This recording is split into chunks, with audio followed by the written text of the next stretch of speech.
सत साहेब जी, सभी भगत भाइयों को, भगत जियो, आप सभी से मेरा निवेदन है कि आप सभी परमात्मा के इस पवित्र ज्ञान को फैलाने में सहयोग करें। मेरी वीडियोस को लाइक और शेयर करें और फेसबुक पर फॉलो और यूट्यूब पर सब्सक्राइब करें। सत साहेब जी।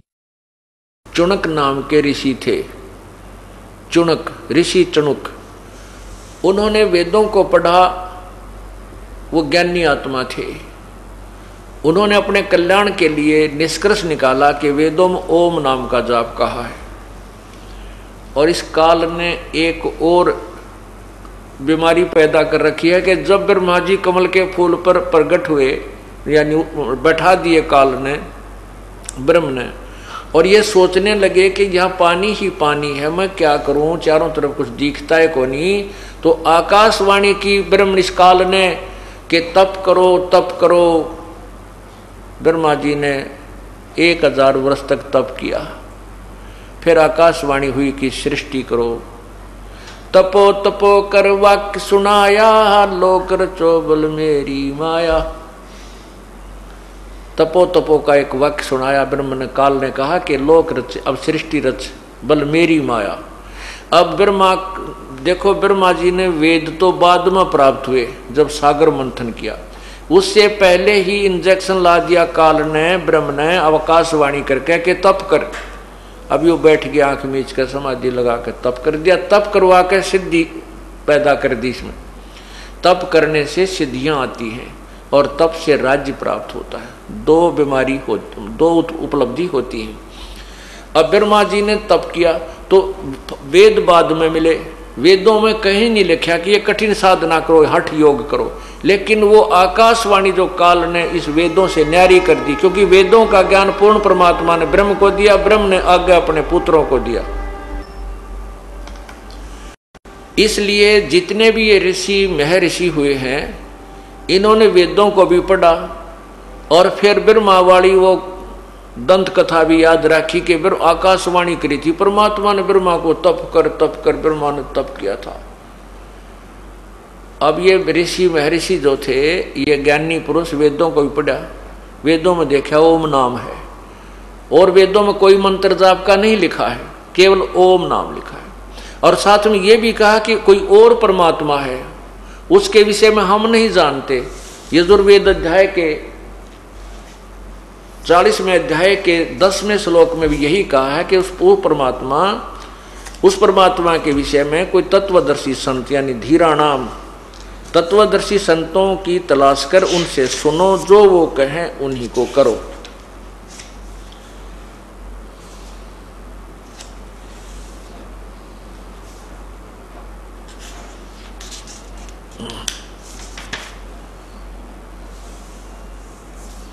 ये देखिएगा यजुर्वेद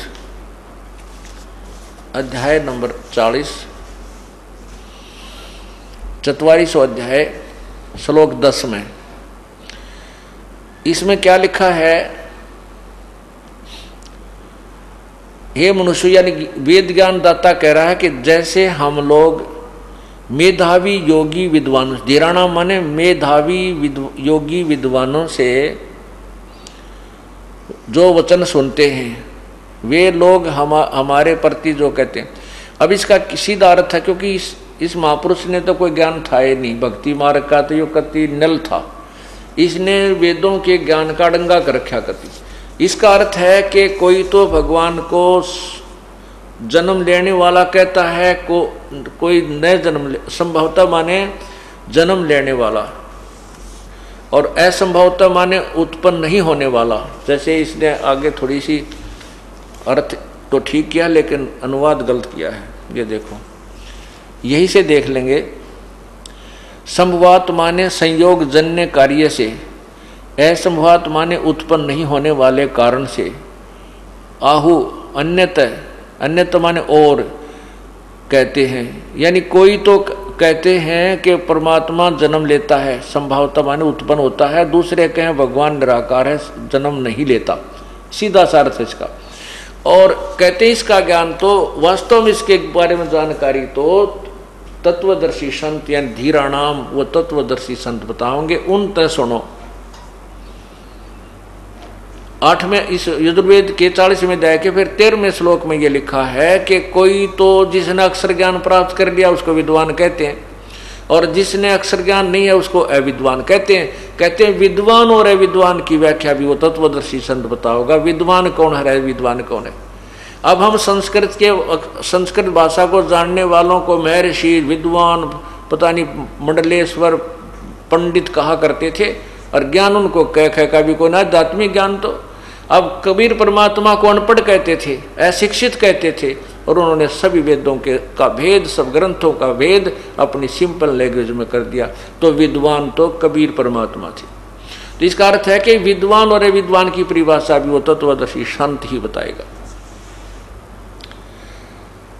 अब एक चुनक नाम के ऋषि थे, उन्होंने वेदों को पढ़ा, उसमें देखा कि एक ओम नाम है और कोई मंत्र नहीं है। लेकिन उन्होंने ये भी पढ़ा कि पूर्ण परमात्मा के बारे में को तत्वदर्शी संत बताओगा, वहां बुद्धि इनकी काम करी को ना, तत्वदर्शी संत इनको कोई मिला नहीं। फिर अपने आप जो निष्कर्ष इन्होंने ओम नाम का निकाला, और ओम नाम के साथ साथ फिर तप, वो ब्रह्मा जी की वह गुंडी अड़गी कि ब्रह्मा जी ने भी तप किया था, विष्णु जी ने भी 12,000 वर्ष तप किया, श्री शिव जी ने भी 88,000 वर्ष तप किया, वो लोक वेद और साथ रहता। इस आधार से ये ऋषि जन ओम नाम का जाप भी करते, साथ में फिर समाधिस्थ यानी तप करने की तप अवश्य करते। तो उस ऋषि ने बहुत वर्षों तक तप किया, जिससे उसमें सिद्धियां आ गई और वो एटम बम बन गया। ये काल यही चाहता है कि इस जीव का मैं दुरुपयोग करूं, यो डले डोए जा, और जब समय आवा मैं इसका रिमोट से इसका प्रयोग कर लूँ, फिर सिद्धियाँ तैयार करके और ऊपर से रिमोट से इसके अंदर प्रेरणा करके ना जाने उसके साथ उससे क्या कुकर्म करवा देता है। अब ये चुनक ऋषि वेदों के अनुसार ब्रह्म साधना में लीन हो गया, बहुत वर्षों तक तप करता रहा, इसमें बहुत जबरदस्त सिद्धियां आ गई, वचन में शक्ति हो गई। एक मानधाता नाम का चक्रवर्ती राजा था, पूरी पृथ्वी पर उसका शासन था। ये चक्रवर्ती राजा 2-4 साल में 10 वर्ष 5 वर्ष में 2 वर्ष में अपनी पूरे राज्य की एक छानबीन करते हैं कि कोई अन्य मेरे अधीन जो राजा है उसने मेरी सदस्यता को, मेरे प्रभुता को अस्वीकार तो नहीं कर दिया। उसके लिए वो क्या करता है, एक घोड़ा उसके खाली छोड़ दिया जाता है, उसके गले में एक स्टार चिपका दिया जाता है, विज्ञापन लगा दिया जाता है कि ये राजा का घोड़ा है, और जिसने राजा की जो पराधीनता स्वीकार नहीं है वो उस घोड़े को पकड़ दे, युद्ध के साथ लिए तैयार हो जा। राजा के पास 72 अक्षौणी 72 करोड़ सेना है, ये उस पर लिखा गया। पीछे उसके हजारों की संख्या में सैनिक चल पड़ते हैं, घोड़ा अपनी मर्जी से घूमता रहता, कहीं जाओ किसी साइड में चले। और उसको घोड़ा जा रहा था, घोड़ा पीछे पीछे सैनिक। चुनक ऋषि की झोंपड़ी के कुटिया के सामने से वो पूरा लापड़दा गया। कुछ दिनों के बाद वो सारा घूम घाम के वापस आ गया, किसी ने घोड़ा पकड़ा नहीं। तो वापस जब आ रहे थे, लौट रहे थे, चुनक ऋषि ने फिर देखे हुए ज्यों के त्यों। चुनक ऋषि ने उन सैनिकों से पूछा, रे सैनिकों कहाँ गए थे, और ये इस घोड़े के ऊपर सवार किस लिए नहीं भाई, घोड़े पर तो सवार ही होना चाहिए। तो वो उन्होंने कहा सैनिकों ने कि ऋषि जी ये राजा मानधाता का घोड़ा है और इस घोड़े पर बैठ नहीं सकते। इस घोड़े को इसलिए खाली छोड़ा हुआ है, इसके ऊपर आगे लिखा हुआ है कि जिसने भी राजा की प्रभुता स्वीकार नहीं है तो उस राजा ने इस घोड़े को पकड़ना होता है, और जो घोड़ा पकड़ लेता है उसके साथ युद्ध करना होता है। तो ऋषि ने कहा कि भाई इस घोड़े को किसी ने नहीं पकड़ा। सैनिक बोले कैसे पकड़े, हमारे राजा के पास 72 अक्षौणी सेना है, किसकी माँ ने दूध पिलाया है जो हमारे राजा के घोड़े न पकड़ ले। अब देखो कोबद क्यों कर छावे, इसे इतने 1000 वर्ष तक तप करया, साधना की, भजन किया, और फिर अभिमान ज्यों का तो ऋषि जी में घर कर रहा। अब ऋषि उधर, क्योंकि ये सारी काल के हाथ में डोर है इनकी। सुर नर मुनि जन 33 करोड़ी, बंधे सभी निरंजन डोरी। ये काल की डोर का बंध रहे हैं और वही इनको नचाता है। अब उस काल ने वहां से प्रेरणा करती अंदर तक। अभिमान छा गया ऋषि में कि चक्रवर्ती राजा क्या हो गया कि इसको ये अपने आप को क्या समझ बैठा है, इसको ठीक करता हूं। तो क्या मन में आया, कहने लगा, ए भाई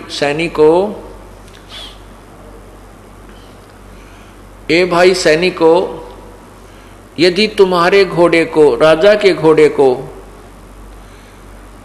किसी ने नहीं पकड़ा तो मैं पकड़ लेता हूं।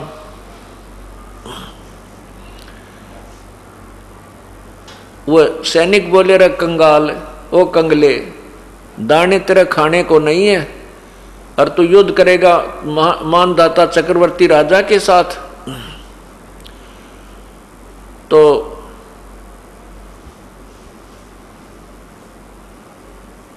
वो कहने लगे, सैनिक क्यों तेरी सामत आई है, अपना तोड़ ले धनुष कुटिया में।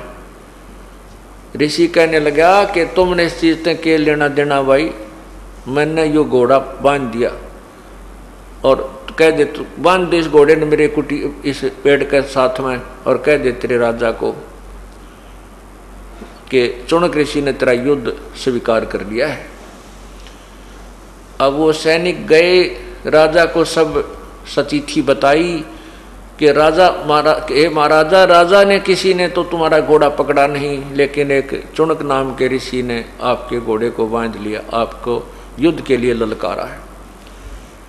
अब मानधाता राजा को बड़ा गुस्सा हुआ कि आज एक आदमी की हिम्मत पड़ेगी मेरा विरोध करने को, कल दूसरा भी सिर उठा सकता है। तो इस दृष्टिकोण से मानधाता चक्रवर्ती राजा ने 72 अक्षौणी सेना की 4 टुकड़ियां बनाई, 4 उसके विभाग किए। 18 अक्षौणी सेना एक बार में ऋषि को मारने के लिए भेजी। एक आदमी को मारने के लिए 18 करोड़ सेना भेज दी। ऋषि जी ने अपनी सिद्धि शक्ति से 4 एटम बम बना लिए, 4 परमाणु बम बना लिए।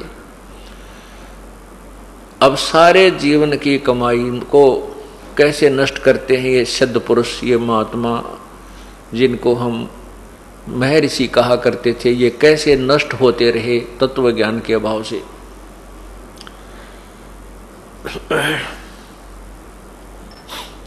अब 4 पुतली बना ली, 4 एटम बम बना दिए। एक एटम बम यानी सिद्धि छोड़ दी, 18 करोड़ सेना को कत्लेआम कर दिया। राजा ने दूसरी भेज दी 18 करोड़ की, ऋषि ने दूसरी पुतली छोड़ दी। इस प्रकार 72 अक्षौणी सेना का नाश कर दिया। किसने? चुनक ऋषि ने, महर्षि ने। यहां कबीर परमात्मा कहते हैं 72 अक्षौणी खा गए वो चुनक ऋषिश्वर एक, दे धारे जोरा फिर ये सभी काल के बेख। के 72 अक्षौणी खा गया वो चुनक ऋषिश्वर, ऋषियों में भी श्रेष्ठ ऋषि उसके ये लक्षण हैं। 72 अक्षौणी खा गया वो चुनक ऋषिश्वर एक, और दे धारे या मौत फिर ये सभी काल के भेख। और तेरे की कहते ये ऋषि नहीं, यह तो शरीर धार का जिंदी जागती मौत घूमे थी। दे धारे मौत फिरे, ये जोरा फिरे, ये सभी काल के भेख। इस ज्योति नंदर यानी ब्रह्म के साधक उपासकों के ये लक्षण है। अब उस चुनक ऋषि के साथ क्या बनेगी? अब जो उसने तप किया उसके बदले में वो कभी राजा बनेगा, और जो 72 करोड़ सैनिक मार डाले वो पाप उसके दूसरे बैड अकाउंट में डिपॉजिट हो गया, और तप का फल जब वो भोग लेगा फिर उसने पाप कर्मों को भोगने का नंबर आओगा। कुत्ता बनेगा, शर में कीड़े पड़ेंगे, और वो 72 अक्षौणी सेना जो मार रखी थी वो कीड़े बनकर उस कुत्ते बने हुए ऋषि की आत्मा को, शरीर को खाएंगे। खाज लगेगी, टांग टूटेगी, लूचरा होगा, फिर कितने गधा बनेगा। ये ब्रह्मटी इन ज्ञानी आत्माओं की होगी। इसलिए गीता ज्ञानदाता कहता है कि ये ज्ञानी आत्मा थे तो उदार है तो अच्छी आत्मा, पर मेरे वाली घटिया से घटिया साधना में ही आश्रित रहे।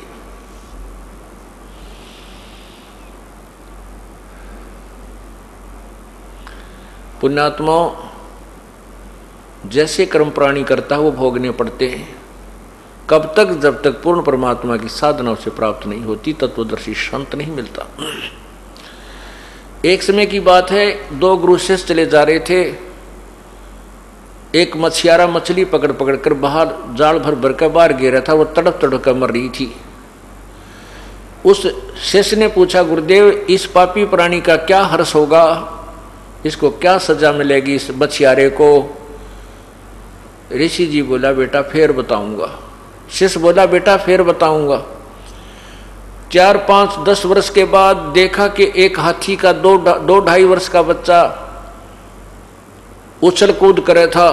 उछल कूद करता करता 2 वृक्षों के बीच में फंस गया और उसने झटकम पटकम होकर उछल कुछल करके वो निकलता गया, पर उसके कीड़े पड़ गए, जख्म हो गया।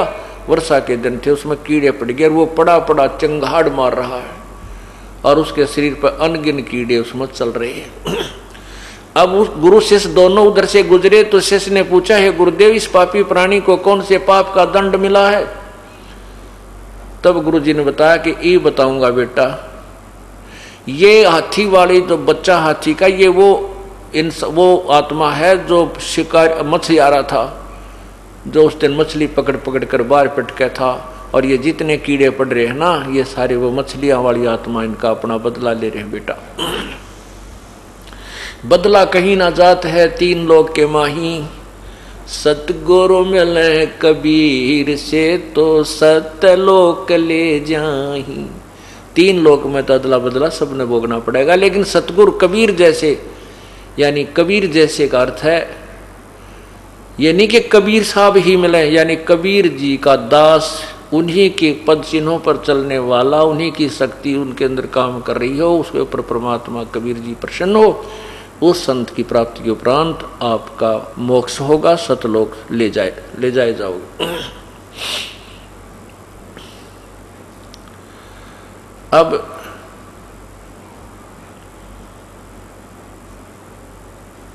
गीता ज्ञान दाता प्रभु की भक्ति से भी मोक्ष नहीं है, ये भी अति घटिया है।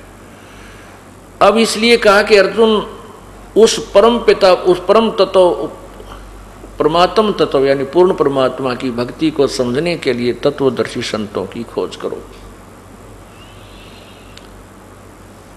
उनको दंडवत प्रणाम करो। अब देखिएगा गीता अध्याय नंबर 4 के मंत्र 34 में, इसमें यह भी कहा है, गीता अध्याय नंबर 4 के श्लोक 34 में, 4 के ये 34 में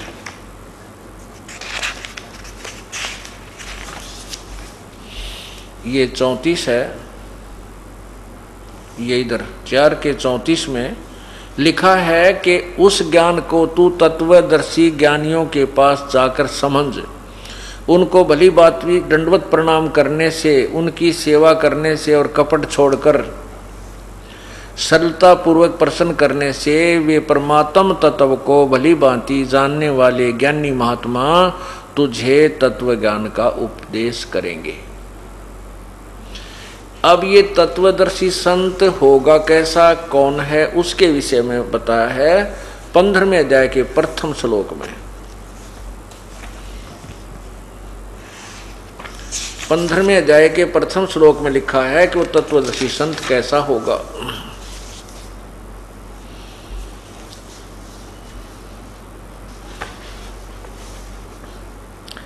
अथ पंचदशो अध्याय ऊर्ध्व मूलम, प्रथम श्लोक। ऊर्ध्व मूलम, ऊर्ध्व माने ऊपर को, मूलम माने जड़, अध शाखम नीचे को शाखा वाला, तीनों गुण रूपी शाखा, अश्वत्थम प्राहु अवम छंदासी यस्य प्रणानी यह तम वेद स वेदवित, यानी उल्टे लटके हुए संसार रूपी वृक्ष जो ऊपर को तो मूल मालिक रूपी तो मूल परमात्मा रूपी तो जड़ है, नीचे को तीनों गुण रूपी शाखा है। उस अविनाशी संसार रूपी वृक्ष को और अन्य उसके जो छोटे छंदासी माने छोटे छोटे जो हिस्से, उन सब को जो जानता है, यह तम वेद जो उसको जानता है, स वेदवित वह वेद के जानने वाला विद्वान यानी तत्वदर्शी संत है। इन्होंने अनुवाद कैसे किया है कि ऊर्ध्व मूलम आदि पुरुष परमेश्वर मूल वाले, अधः शाखम, या अधः का अर्थ नीचे को होना चाहिए। इन ब्रह्मा रूप मुख्य शाखा वाले नहीं, अधः माने नीचे। इन्हीं के अनुसार देखिए इन्होंने यहाँ अधः माने, ये देख अधः माने नीचे अर्थ किया है। हमने कुछ नहीं लेना, अपनी तरफ से कुछ नहीं लेना, इन्हीं के द्वारा किए हुए को सेट करना है। अधः माने नीचे है, हम इसको नीचे ही लेते हैं। यहाँ देखना, अधः शाखम नीचे को शाखा वाले संसार रूपी पीपल के वृक्ष को अविनाशी कहते हैं, वेद जिसके पत्ते कहे हैं। उस संसार रूपी वृक्ष को जो पुरुष यानी संत मूल सहित तत्व से जानता है, वह वेद के तात्पर्य को जानने वाला है, अर्थात वो वेद को सही समझता है और समझाता है। ये ज्ञान, ये वेद परमात्मा ने आकर बोला था, अक्षर पुरुष एक पेड़ है निरंजन वा की डार, ये तीनों देवा शाखा है भाई पात रूप संसार। ये देखिएगा, ये तत्व ज्ञान यानी उस उल्टे लटके हुए संसार रूपी वृक्ष के विषय में आपको ऊपर जड़ नीचे शाखा वाला उल्टा लटका हुआ संसार रूपी वृक्ष का चित्र। ऊर्ध्व मूलम ऊपर को जड़ वाला, अधः शाखम नीचे को, ये देखो ये तीनों गुण रूपी शाखा, रजगुण ब्रह्मा, सतगुण विष्णु, तमगुण शिव जी। अब ये भी इसी गीता जी में लिखा है, 15वें अध्याय के 2, 3, 4 श्लोक को पढ़ करके फिर इसको समझाएंगे, आसानी से समझ में आएगा। ये 15वां अध्याय, और अभी आपने दूसरा श्लोक पढ़ लिया, पहला पढ़ा, दूसरा पढ़ो कि उस संसार रूपी वृक्ष की तीनों गुण रूप, है ये जल से बड़ी हुई नहीं, यहां देखना, अधः च ऊर्ध्वम प्रसरता तस्य शाखा गुण प्रवृद्धा विषय प्रवाला, अधः च मूलानि अनुसंततानि कर्मा अनुबंधनी मनुष्यलोके। उस संसार रूपी वृक्ष की तीनों गुण रूप, रजगुण ब्रह्मा, सदगुण विष्णु, तमगुण शिव जी, रूपी विषय भोग रूप कोपलों वाली देव मनुष्य आदि तरह योनि शाखा है, नहीं, विषय पर वाला शाखा यानी गुण, ये तीनों गुण रूपी विषय वासनाओं की, विषय विकारों की ये शाखा नीचे और ऊपर, सर्वत्र नहीं। अधः माने नीचे, नीचे क्योंकि पृथ्वी लोक पर यू ज्ञान बोला जा रहा था, नीचे पाताल लोक है, ऊपर स्वर्ग है, नीचे पाताल में ऊपर स्वर्ग में इन तीनों भगवानों की रेंज है तक फैली हुई है। मनुष्य लोक में और कर्मों के अनुसार बांधने वाली ये मूलानी यानी मुख्य कारण है, ये जड़े हैं, ब्रह्मा विष्णु महेश ही जीव को बांधते हैं। आपने 14वें अध्याय के 5वें श्लोक में भी पढ़ा था। और नीचे और ऊपर ये व्याप्त हो रही हैं सभी लोकों में। अब तीसरा हम देखना, इस संसार वृक्ष का स्वरूप जैसा कहा है वैसा यहाँ विचार काल में नहीं है। गीता ज्ञानदाता कहता है कि जो ये संसार रूपी वृक्ष है यानी संसार की सृष्टि के विषय में मैं नहीं जानता, यहाँ विचार काल में इस गीता ज्ञानदाता में मैं, गीता के ज्ञान में मैं नहीं बता सकता। यहाँ देखना नहीं पाया जाता, क्योंकि न तो इसका आदि है और न इसका अंत है और न ही इसकी अच्छी प्रकार सतिथि है। इसलिए इस सुविरूढ़ मूलम, इस दृढ़ मूल वाले संसार रूपी पीपल के वृक्ष को दृढ़ वैराग्य रूप शस्त्र द्वारा काटकर असंग शस्त्रेण छित्वा, या यहाँ इसका अर्थ है कि तत्व ज्ञान रूपी शस्त्र से काट के समझ कर, उसके पश्चात तत्व ज्ञान रूपी शस्त्र से काट के सारे उलझे हुए ज्ञान को यानी उसे समझकर उसके पश्चात उस परम पद रूप परमेश्वर को भली भांति खोजना चाहिए, जिसमें गए हुए पुरुष फिर लौटकर संसार में नहीं आते। और जिस परमेश्वर से इस पुरातन संसार वृक्ष की प्रवृत्ति विस्तार को प्राप्त हुई, अर्थात जिस भगवान ने सृष्टि की रचना की है, उसी आदि पुरुष नारायण के गीता ज्ञानदाता कहता है मैं शरण हूं, मैं भी उसी के अधीन हूं। इस प्रकार दृढ़ निश्चय करके उस परमेश्वर का मनन और निधिध्यासन करना चाहिए। अब यहाँ इससे सिद्ध होता है कि वहाँ अनुत्तम शब्द को यदि वो समास लगा करके अति उत्तम सिद्ध करना चाहें तो भी नहीं हो सकता, क्योंकि गीता ज्ञानदाता तो कहता मैं भी उससे की शरण में हूँ, तो उसकी गीता ज्ञानदाता की भक्ति साधना अति उत्तम नहीं कही जा सकती। अब गीता अध्याय नंबर 7 के ही गीता अध्याय नंबर 7 के 19 को और आपको सुनाता हूं। इसमें निर्णायक ज्ञान है। गीता ज्ञानदाता कहता है कि बहुनाम जन्मानाम अन्ते ज्ञानवान माम प्रपद्यते। बहुत बहुत जन्मों के अंत के जन्म में कोई ज्ञानवान ज्ञानी मेरी भक्ति में लगता है, ना तो कोई किस्से की पूजा, कोई देवी की, कोई देव, तो कोई 4 ईंट ला के उड़ा पूजा करता रहता है। लेकिन वासुदेव सर्वमिति स महात्मा सुदुर्लभ, ये बताने वाला कि न तो ब्रह्मा विष्णु महेश की पूजा से लाभ है, पूर्ण लाभ है, न ही ब्रह्म से न परब्रह्म से, उस वासुदेव यानी सर्वव्यापक परमात्मा, सबके मालिक एक परमात्मा की भक्ति करने से ही लाभ होगा, पूर्ण मोक्ष होगा, ये बताने वाला साधु तो बड़ी मुश्किल से मिलेगा, सुदुर्लभ है। ये देखिएगा 7वें अध्याय का 19वां श्लोक। अभी आपने गीता जी के अध्याय नंबर 7 के मंत्र 18 को पढ़ा था। गीता अध्याय नंबर 7 मंत्र 18 का आपको पढ़ा था आपने। इसमें लिखा है कि उदारा, ये सभी उदार हैं, परंतु ज्ञानी तो मेरा स्वरूप ही है, ऐसा मेरा मत है। क्योंकि वह मदगत मनबुद्धि वाला ज्ञानी भक्त अनुत्तमाम, अनुत्तमाम का अर्थ अति उत्तम लिखा है, और अति उत्तम स्वरूप मुझ में ही अच्छी प्रकार स्थित है। अब देखियो 19 में क्या कहा है, यहीं पर देखो, पहले इसकी संस्कार देखते हैं।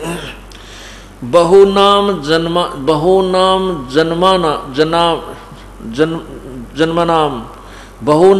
जन्मनाम अन्ते ज्ञानवान माम प्रपद्यते वासुदेव सर्व इति स महात्मा सुदुर्लभ।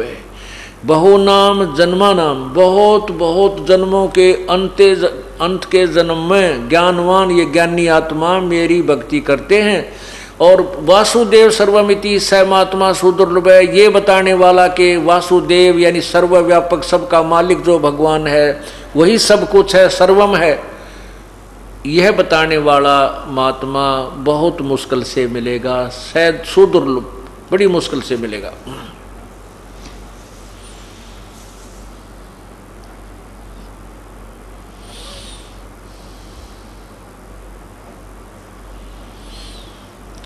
अब यही प्रमाण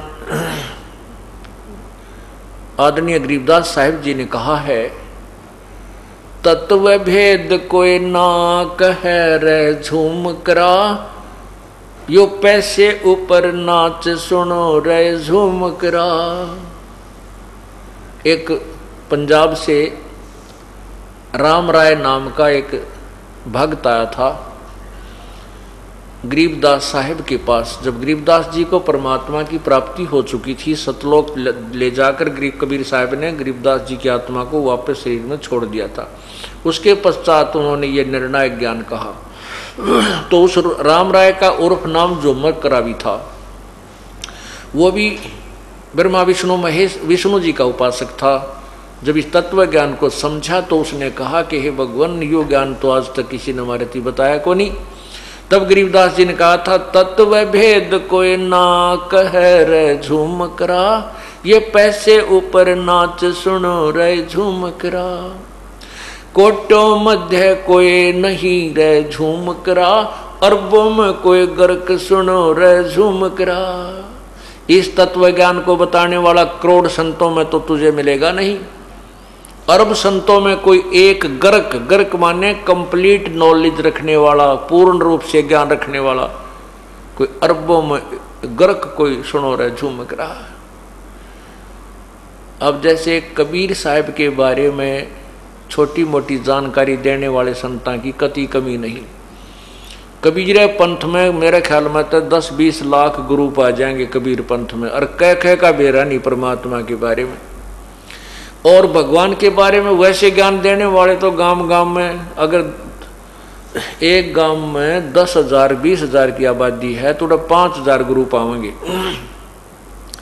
5,000 गुरु कैसे हैं? जैसे किसी के बालक का तकलीफ होगी, कहते वो उसकी सासुआ बतावेगी बार लीगा दर दे इसके 2 रुपये, या पड़ोसन आ जाओगी भाई बेबे भीतर लीगे दर दे, यानी 2 गुरु तो हो गए। फिर कोई और चलती फिरती आ जाएगी, नो कहेगी थारा तो गुड़गा माड़ी की पूजा, उसके बेली दर दे। यानी एक गांव में 5,000 तक कम गुरु नहीं है। और फिर ये गांव देख ले सारे संसार में कितने हैं, और किसी ने क्या है का बेरा को नहीं। इसलिए कहते हैं करोड़ों में तो कोई सह नहीं रहा झूमकरा, अरबों में कोई गर्क सुनो रहा झूमकरा। यही गीता जी कह रहे हैं कि वासुदेव सर्वमितिम स महात्मा सुदुर्लभ है, कि ये बताने वाला कि वो वासुदेव यानी सर्व वासुदेव श्री कृष्ण जी नहीं थे। वासुदेव तो उनके पिता का नाम था। वासुदेव वेदों में पूर्ण परमात्मा की महिमा है और उसी के आधार पर बच्चों के नाम रखे जाते हैं।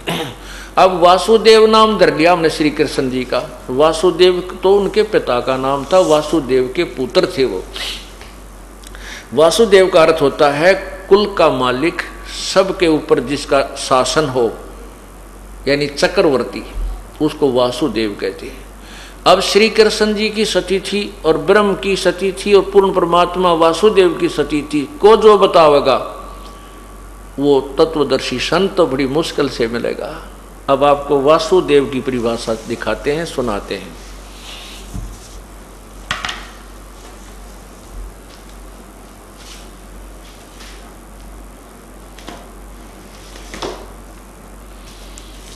ये देखिएगा एक ब्रह्मांड का चित्र, ये एक ब्रह्मांड है।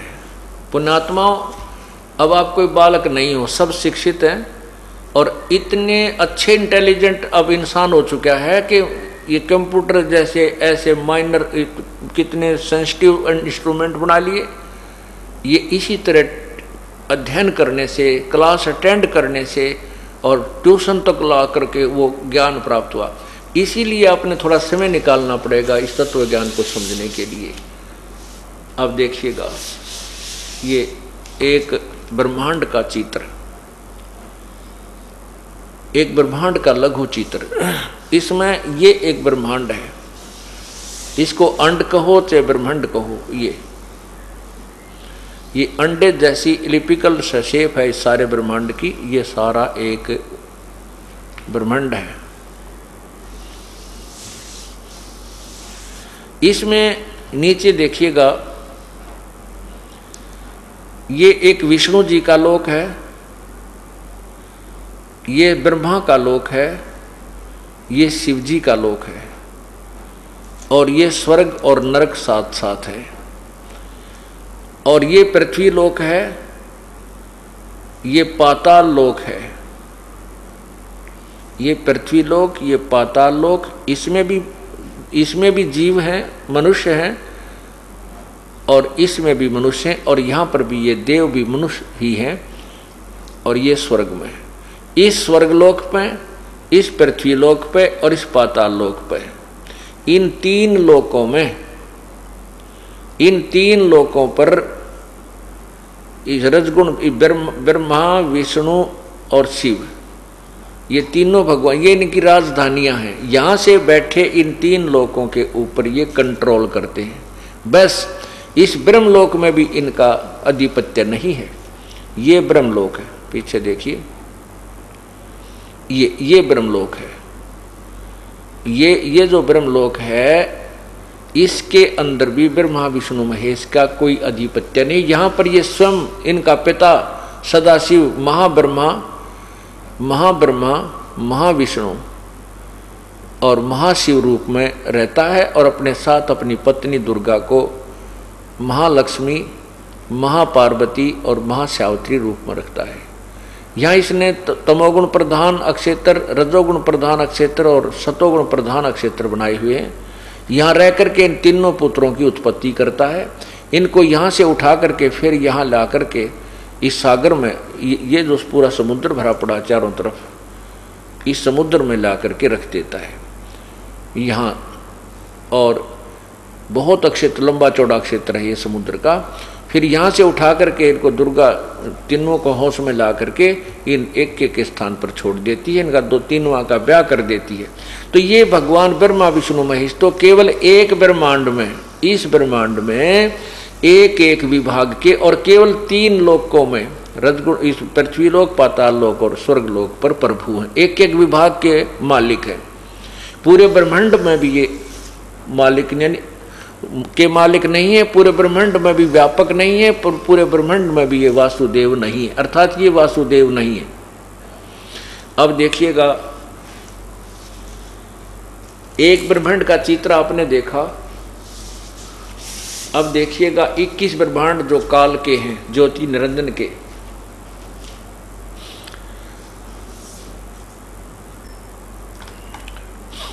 ये देखिएगा पूरे ज्योति निरंजन काल ब्रह्म के लोक 21 ब्रह्मांड का लघु चित्र।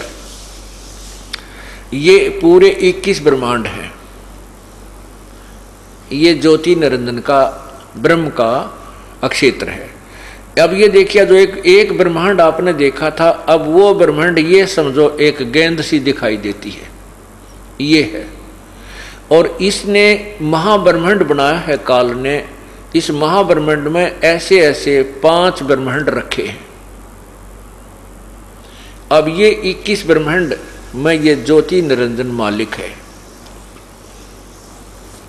लेकिन ये कुल का मालिक नहीं है, क्योंकि वो इससे अलग और लोक हैं। केवल इनके अंदर ये व्यापक है, सर्वव्यापक नहीं है। अब देखिएगा, ये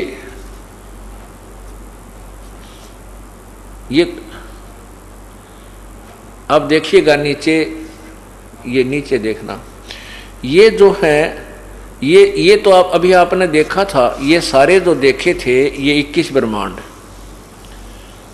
एक ब्रह्मांड देखा था, वो तो ये गेंद सी बनगीब। और ये 21 ब्रह्मांड आपने देखे हैं न्यारे न्यारे ज्योति निरंजन के। तो अब इनकी ये स्थिति समझो, ये इतनी स्थिति आ गई ये। और ये जो ब्रह्मांड है 7 संख ब्रह्मांड पर ब्रह्म के, ये ब्रह्म के 21 ब्रह्मांड, ये पर ब्रह्म के 7 संख ब्रह्मांड है। तो ये ब्रह्म भी सर्व वासुदेव नहीं है और पर ब्रह्म भी कुल का मालिक वासुदेव नहीं है। क्योंकि अब यहां देखिए, ये केवल 7 संख ब्रह्मांड में व्यापक है, सर्वव्यापक नहीं है, सबका वासुदेव नहीं है। अब ये देखना असंख्य ब्रह्मांड, अब असंख्य ब्रह्मांड, ये पूर्ण परमात्मा के असंख्य ब्रह्मांड, ये छोटे छोटे जो दिखाई देते हैं, ये सब ब्रह्मांड हैं। ये जो दिखते हैं आपको, ये ऐसे, ये सब ब्रह्मांड हैं, असंख्य ब्रह्मांड। इनका मालिक, इन सब का मालिक सर्वव्यापक वासुदेव कबीर परमात्मा पूर्ण ब्रह्म है, सत्य पुरुष है। यहां देखना, पूरा देखो इसको एक बार। अब गीता जी में बताया है कि वासुदेव सर्वमितिम स महात्मा सुदुर्लभ। ये बताने वाला कि वासुदेव यानी सर्वव्यापक परमात्मा पूर्ण ब्रह्म ही सब कुछ है, वही सृष्टि रचनहार है, वही कुल का मालिक है। उसी की पूजा से जीव का मोक्ष होगा, अन्य उपासना से जीव का पूर्ण मोक्ष नहीं होगा। ये बताने वाला संत तो कहते हैं बड़ी सुदुर्लभ है, बड़ी मुश्किल से मिलेगा। बहुनाम जन्मानाम अंते ज्ञानवान माम परपदते। बहुत बहुत जन्मों के अंत के जन्म में कोई ज्ञानी आत्मा ब्रह्म तक की साधना करता है, ना तो नीचे के तीनों गुणों की रजगुण ब्रह्मा सतगुण विष्णु तम गुण शिव जी या कोई और अन्य उपासना, कोई जय गणेश देवा कहते इस तरह की पूजा में लगे रहते हैं। और वासुदेव सर्वमितिम सहमात्मा सो दुर्लभ है, ये बताने वाला कि वो पूर्ण परमात्मा ही सब कुछ है, सर्वव्यापक वो परमात्मा यानी वासुदेव ही पूजा के योग्य है, वही पूर्ण मोक्षदायक है, वही कर्मों के बंधन को काटता है, वही जीव की उम्र भी बढ़ा देता है, वो सब दुखों का निवारण करता है। ये बताने वाला संत तो बड़ी मुश्किल से मिलेगा। अब 7वें अध्याय के 29वें श्लोक में गीता ज्ञान दाता ने कहा है कि उस ब्रह्म को जानकर, उस ब्रह्म को जानने के पश्चात और पूरे आध्यात्मिक ज्ञान को जानने के पश्चात और मुझे समझने के पश्चात ये जीव फिर यहाँ से जन्म और मृत्यु के लिए छूटने का प्रयत्न करता है, यहाँ की किसी वस्तु की डिमांड नहीं करता। क्योंकि जब तत्व ज्ञान आपको हो जाएगा उसके बाद आपके यहाँ के सांसारिक सुख की कति चाह नहीं रहेगी। आप तो यहाँ से पीछा छुटवाने की कोशिश करोगे, क्योंकि आपको पता चल जाएगा कोट जन्म तन भर मत होगे, कुछ ना हाथ लगा रे, कुकर शुकर खरबया बोरे, कौवा हंस बुगारे। कोटि जन्म तू राजा की न मिटी न मन की आशा, भिक्षुक होकर दर दर घूम्या मिला न निर्गुण रासा। इंद्र कुबेर ईश की पदवी ब्रह्मा वरुण धर्मराया, विष्णुनाथ के पुर को जाके फिर भी उल्टा आया। दोज असंख्य जन्म तन मरत्या होगे, जीवित क्यों न मरे रे, द्वादश मध्य महल मठ बोरे, बहुर न देह धरे रे।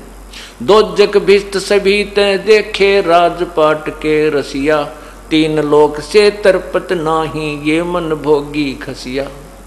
सतगुरु मिले तो इच्छा मिटे, पद मिल पदे समाना, चल हंसा उस लोक पठाऊं जो आद अमर अस्थाना। चार मुक्ति जहाँ चंपी करती, माया होरी दासी, दास गरीब अभय पद पर से, वो मिले राम अविनाशी। आपको ये ज्ञान हो जाएगा तत्व ज्ञान से कि यहाँ तो कुछ भी सौदा नहीं है, चाहे आज हम करोड़पति हो जाए, कल मृत्यु होगी तो गधापति बने पावाएंगे। तो यहाँ तो कुछ भी नहीं चाहिए, हमने यहाँ से तो पीछा छूटा भगवान, जन्म मृत्यु से हमारा पीछा छूटा है, किस प्रकार छूटा, तो फिर तो यही चाह जीव को रह जाएगी। ये गीता ज्ञानदाता स्पष्ट कर रहा है। देखिएगा श्रीमद् भगवत गीता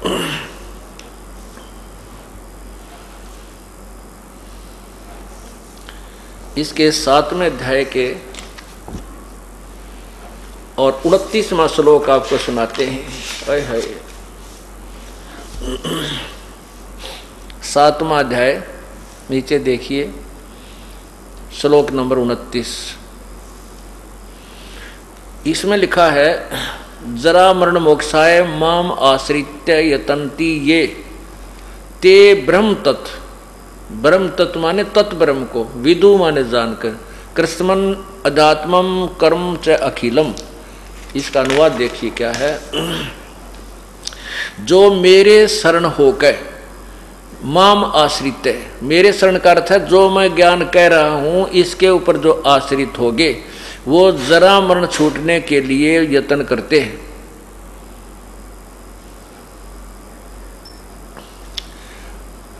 अब ये क्या कह रहा है गीता ज्ञानदाता कि जो मेरे शरण होकर मैं जो ज्ञान दे रहा हूं इस पर आश्रित जो हो गया, तत्वदर्शी संत ने ढूंढ लेगा और फिर उसके ज्ञान पर आश्रित उस समझ लेगा, तो जरा और मरण से छूटने के लिए यत्न करते हैं।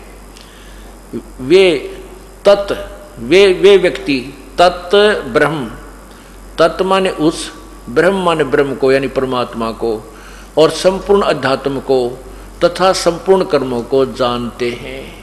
जो मेरे इस ज्ञान को समझ लेंगे और तत्वदर्शी संत की खोज कर लेगा, तो फिर वो यहाँ से जन्म और मृत्यु, वो संपूर्ण अध्यात्म को तथा संपूर्ण कर्मों को जान जाएगा, और फिर वो उस परमात्मा को, तत्ब्रह्म को, संपूर्ण अध्यात्म को तथा संपूर्ण कर्मों को जानते हैं। जो मेरे इस ज्ञान को आश्रित होकर के तत्वदर्शी संत के पास चले गए, उनको पूर्ण ज्ञान हो गया। फिर वो उस ब्रह्म को और संपूर्ण अध्यात्म को तथा संपूर्ण कर्मों को जानते हैं। ओए होए, कितना साफ लिखा है, देखिएगा। जो मेरे शरण होकर जरा और मरण से छूटने के लिए यत्न करते, इसका वास्तविक अर्थ ये है कि जो तत्वदर्शी संत के पास जाने के बाद उस ब्रह्म को जानते हैं, उस ब्रह्म को, तत्ब्रह्म माने उस परमात्मा को, संपूर्ण अध्यात्म को तथा संपूर्ण कर्णों को जानते हैं, वे जन्म और मरण से छूटने के लिए ही प्रयत्न करते हैं। इसका सीधा अर्थ यूं है, अनुवादकर्ताओं ने इसको उलट सुलट कर दिया, फिर भी बहुत कुछ मिलता जुलता है। अब इस तत्ब्रह्म के बारे में गीता ज्ञान दाता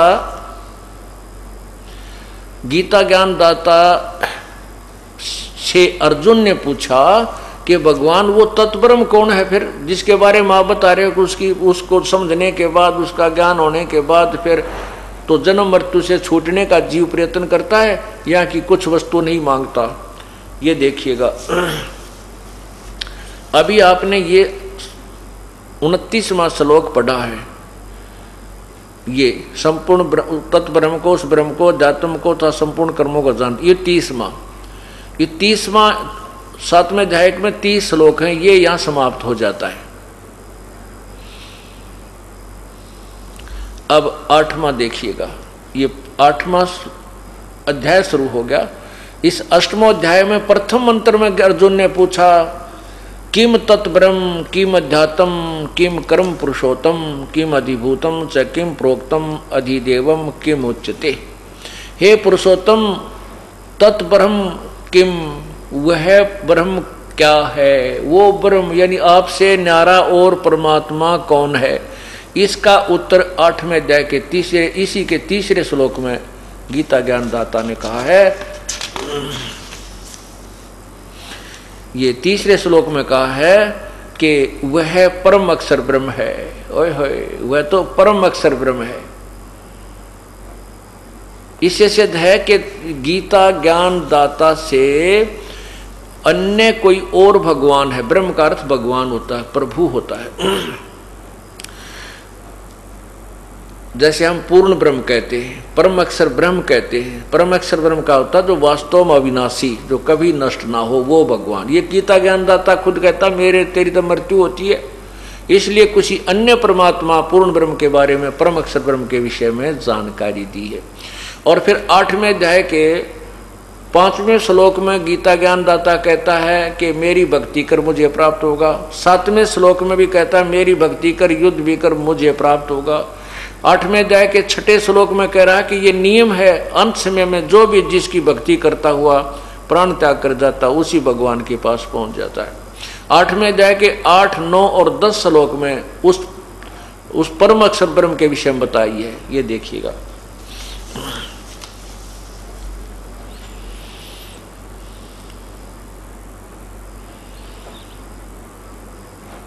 आठवें अध्याय का नीचे देखो, 5वां श्लोक है। जो पुरुष अंत काल में भी मुझको ही स्मरण करता हुआ शरीर को त्याग कर जाता है, वह साक्षात मेरे स्वरूप को प्राप्त हो जाता है, इसमें कोई संशय नहीं। अब 6ठे में क्या कहा है? 6ठे से पहले 7वां पढ़ लेना, फिर 6ठा समझ में आऊगा। इस 7वें में क्या लिखा है कि इसलिए हे अर्जुन, तू सब समय में मेरा स्मरण कर और युद्ध भी कर, इस प्रकार मुझ में अर्पण किए हुए मन बुद्धि युक्त होकर निसंदेह मुझको ही प्राप्त होगा। अब 6ठे में क्या कहा है कि ये 6ठा है, हे कुंती पुत्र अर्जुन, अंत काल में जिस जिस भी भाव को स्मरण करता हुआ शरीर का त्याग कर जाता है, उसको प्राप्त होता है, सदा उसी भाव से भावित रहता है।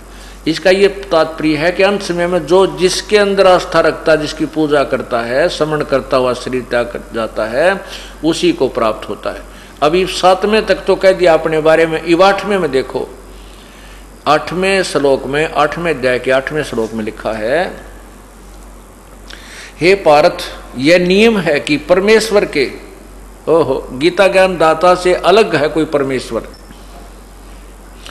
हे पार्थ, ये नियम है कि परमेश्वर के ध्यान अभ्यास रूप से योग से युक्त दूसरी ओर न जाने वाले चित्त से निरंतर चिंतन करता हुआ परम प्रकाश रूप दिव्य पुरुष को अर्थात परमेश्वर को ही प्राप्त होता है। आगे देखो, 3 श्लोक लगातार लिखे हैं। जो पुरुष यानी जो व्यक्ति, ये कवियम, कवियम शब्द है, ये कवियम का अर्थ है कबीर देव, कबीर प्रभु, लेकिन हम यहाँ इसको नहीं छेड़ते। अब यहाँ यही सोच के, जो पुरुष सर्वज्ञ अनादि सबके नियंता, सूक्ष्म से भी अति सूक्ष्म, सबके धारण पोषण करने वाले, धारण पोषण ये इसी के 16वें 17वें श्लोक में आपका धारण पोषण शब्द काम आएगा, करने वाले अचिंत स्वरूप सूर्य के सदृश नित चेतन प्रकाश रूप, यानी सूर्य जैसा चमकदार भगवान अविद्या से अति परे शुद्ध सच्चिदानंद परमेश्वर का श्रवण करता है। यानी अपना तो बता दिया 8वें अध्याय के 7वें और 5वें में, और परमात्मा पूर्ण ब्रह्म के विषय में बता रहा है। वह जो श्रवण करता है वह भक्ति युक्त साधक पुरुष अंत काल में योग बल से यानी भक्ति की कमाई से भरकुटी के माध्यम से प्राणों को अच्छी प्रकार स्थापित करके फिर निश्चल मन से श्रवण करता हुआ तम यानी तत्ब्रह्म, तम यानी उस दिव्य पुरुष, दिव्य रूप परम पुरुष परमात्मा को ही प्राप्त होता है। तम यानी उस तत्ब्रह्म, उस परमात्मा परम अक्षर ब्रह्म को प्राप्त होता है, वो जो अन्य परमात्मा है।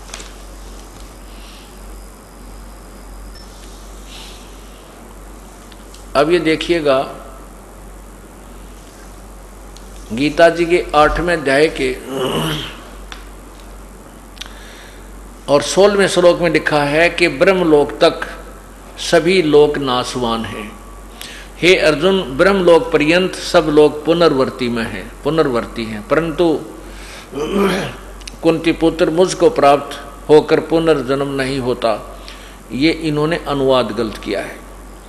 यहाँ इसका अर्थ बनता है कि माम उपेतु, परंतु मेरे को प्राप्त होकर भी पुनर्जन्म होता है जो न विद्यते। विद्य का अर्थ होता है जानना, विद्य विद्या शब्द से धातु से बना है, तो विद्यते माने जानना होता है।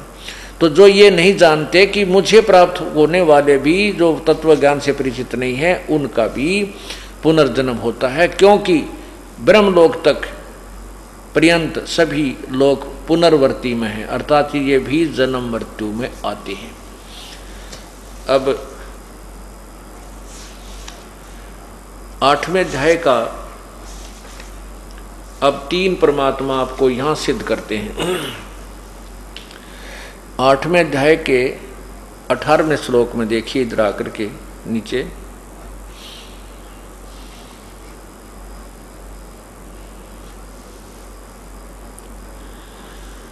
संपूर्ण चराचर भूतगण, ये ब्रह्म के दिन के, या ब्रह्म नहीं, ये परब्रह्म होना चाहिए,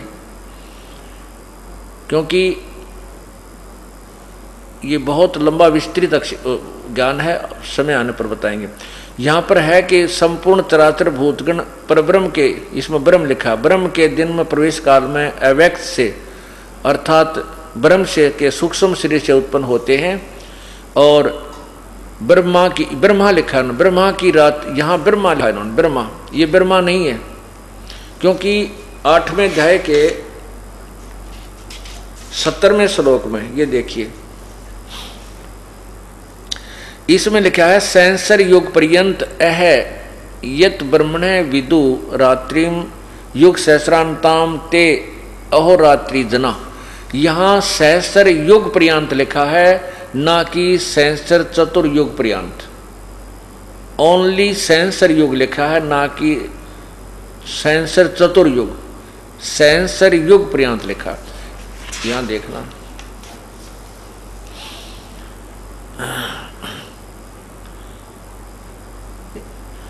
इसका अनुवाद किया है इन्होंने, ये ऊपर देखिएगा। ब्राह्मण का अर्थ इन्होंने ब्रह्मा कर दिया है। ब्राह्मण का अर्थ होता है बड़ा भगवान, यानी परब्रह्म, ब्रह्म से नेक्स्ट जो प्रभु है। यहाँ लिखा है ब्राह्मण का अर्थ ब्रह्मा कर, ब्रह्मा का जो दिन है वह 1000 चतुर्युग, इन्होंने 1000 चतुर्युग कर दिया। नहीं, ये मूल संस्कृत बता रही है सहस्र युग पर्यंत 1000 युग, नोट चतुर्युग। ये चतुर्युग नहीं है, यह केवल सहस्र युग है। परब्रह्म की जो व्याख्या है वो अलग से बनती है। इस थोड़ी सी तत्व ज्ञान को समझने के लिए हमने मोटा मोटा सा और कुछ बारीक सा भी समझना होगा। एक ब्रह्मा की मृत्यु, 7 ब्रह्मा की मृत्यु के बाद एक विष्णु की मृत्यु होती है, 7 विष्णु की मृत्यु के उपरांत एक शिव की मृत्यु होती है। ब्रह्मा जी की मृत्यु कैसे होती है, कितना समय है कि 1000 चतुर्युग का तो ब्रह्मा का दिन है इतनी ही रात्रि, और 30 दिन रात का 1 महीना, 12 महीनों का 1 वर्ष और 100 वर्ष की ब्रह्मा जी की आयु।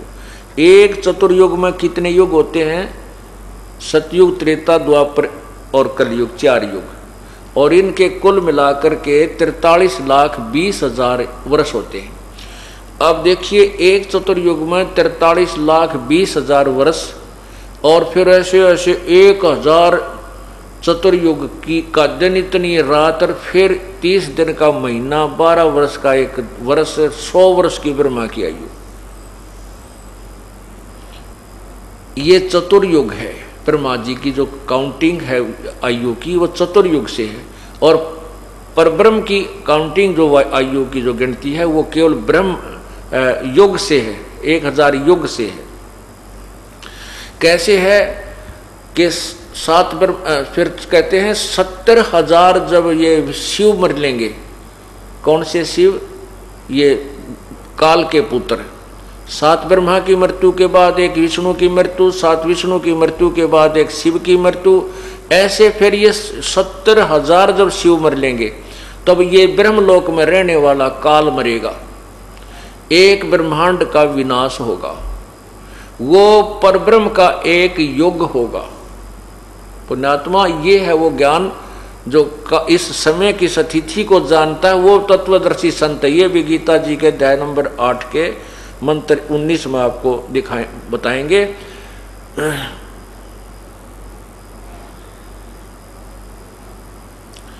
तो उसमें क्या बताया, फिर वो परब्रह्म का एक युग हो गया। ऐसे परब्रह्म के 1000 युग, 1000 एक वर्ष हो गया, उसका एक दिन हुआ, और ऐसे 1000 एक युग होगा, 1000 युग का परब्रह्म का दिन और इतनी ही परब्रह्म की रात, और इस प्रकार फिर 100 वर्ष की परब्रह्म की आयु है। अब विचार करना कि 70,000 विष्णु मर लेंगे ना, ये शिव मर लेंगे, तब एक युग काल मरेगा। कहाँ? ब्रह्मलोक में। इसलिए कहता है कि अर्जुन, तेरे और मेरे जन्म और मृत्यु अलौकिक हैं, यानी दिव्य हैं। मैं और तरह से मरता हूं। ये एक ब्रह्मांड में मर के इसका विनाश हो जाएगा ब्रह्मांड का, ये दूसरे में जाकर शरीर धारण कर लेता है। इसी प्रकार फिर उसमें इतने वर्ष के बाद उसमें मर जाता, फिर सब प्राणियों लेकर ये दूसरे में चला जाता है। ऐसे 1000 युग जब परब्रह्म के हो जाएंगे तब इसके पूरे किस ब्रह्मांडों का विनाश हो जाएगा। वो एक रात्रि होएगी, एक रात्रि यानी इतने वर्षों तक परब्रह्म की रात्रि में ये सभी जीव वहां पड़े रहेंगे, कोई सृष्टि नहीं होगी। 1000 युग, परब्रह्म के 1000 युग के बाद फिर सृष्टि शुरू होगी। ऐसे परब्रह्म की मृत्यु होगी, क्योंकि फिर 1000 युग का एक दिन, इतनी रात्रि, 30 दिन का उस 30 दिन का फिर परब्रह्म की जन्म, 1 महीना, 12 महीने का वर्ष और 100 वर्ष की आयु। परब्रह्म भी मरेगा, लेकिन पूर्ण परमात्मा की कोई आयु नहीं है, वो पूर्ण ब्रह्म है। तो यहां पर ब्रह्मण यानी परब्रह्म का एक दिन में, परब्रह्म के दिन में तो वो 1000 युग की रात्रि में, दिन में तो प्रकट होते हैं, और 1000 रात्रि युग तक वो लीन रहते हैं। अब यहाँ पर देखना 3 भगवान, एक तो काल स्वयं अपने आप को अव्यक्त कहता है 7वें अध्याय के 24वें श्लोक में।